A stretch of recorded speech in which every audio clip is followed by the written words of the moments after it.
Here is a classic example of exactly why you should get the deeds when you're looking at a new property. Do not rely on your lawyer, and don't just check your own deeds, check the neighbouring ones too.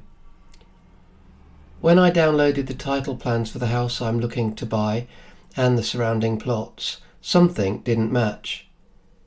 The plot with the house on it is divided into 2 leasehold titles, but the garden is a completely separate freehold plot. This is the freehold garden plot. As you can see, it's surrounded on almost 3 sides by boundaries that belong to other people: the railway, the new housing estate, and the house itself. It is entirely conceivable that the garden could be sold separately from the house. In fact, the developer who built the estate to the southeast actually tried to buy it from the previous owner and was turned down.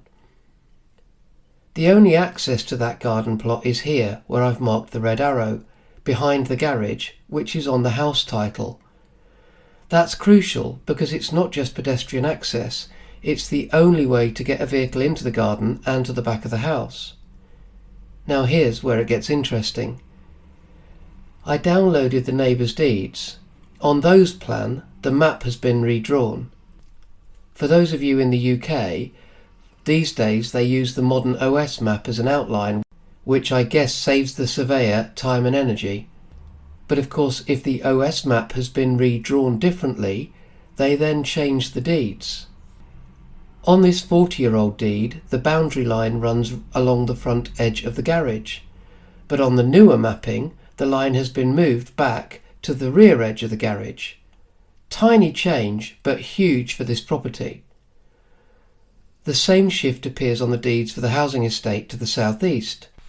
I've overlaid all 3 plans here. The faded orange line, where the red arrow is what appears on my deeds. The black line at the back of the garage is what appears on the newer mapping, and that small shift makes a huge difference.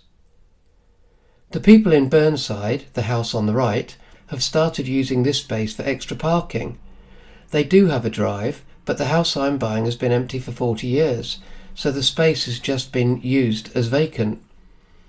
It looks like a road on the new plan, but it isn't.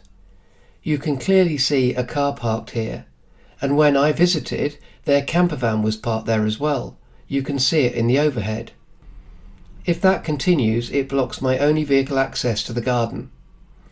That plot is big enough for a separate house, but if I lose the access, it's useless as a separate title. And that's exactly why I downloaded and checked not just my own title plan, but the neighbours as well. I'll do a separate video showing exactly how to download the deeds and what else I found about this property.